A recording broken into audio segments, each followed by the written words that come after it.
السلام علیکم دوستو، ہمارے چینل ولیج فنٹاسی میں خوش آمدید۔ آج ہم بات کریں گے مٹر کے بارے میں، جو کہ ایک زبردست سبزی ہے۔ عربی میں اسے کرسنا، فارسی میں گاؤ دانا، گجراتی میں مٹانا، مراٹھی میں وانانین، ہندی میں بڈلا اور انگلش میں فیلڈ پیز کہتے ہیں، اور مائیت کے حساب سے ایک مشہور ترکاری ہے جو کہ غلے کی قسم ہے۔ یہ دانے پھلی کے اندر ہوتے ہیں، مطلب سبز رنگ کی پھلی ہوتی ہے، اس میں دانے ہوتے ہیں اور چھوٹی چھوٹی بیل کے اوپر جو پھلیاں لگتی ہیں، بطور ترکاری استعمال کیا جاتا ہے۔ کافی زمانہ قدیم سے اسے استعمال کیا جا رہا ہے۔ یہ پاکستان اور ہندوستان میں بکثرت پایا جاتا ہے۔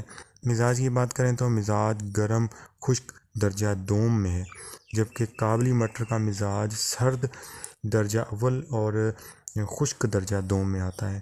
افعال و استعمال کی بات کی جائے تو قابض ہے، نفاق پیدا کرتا ہے اور مسمن بدن ہے۔ بارد مزاج والوں کو جو ہے باہ کو تیز کرتا ہے۔ مسلح اس کا شہد خالص ہے، اور ضماد اس کا جو ہے ورم پستان کو، مطلب کہ اس کو پیس کر اگر پستان پر لگایا جائے تو اس کے اندر جو ورم ہوتا ہے اس کو یہ ختم کر دیتا ہے۔ کروتی آرد گرسنا اس کا مشہور مرکب ہے جو کہ درد پہلو کے لیے نافع ہے۔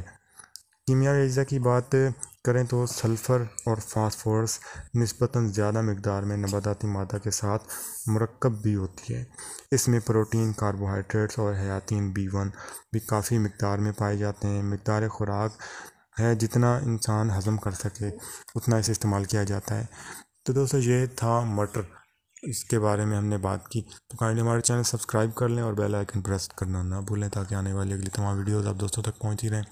دعا میں یاد رکھیں۔ اگلی ویڈیو تک کے لیے اجازت دیں۔ بہت بہت شکریہ۔ اللہ حافظ۔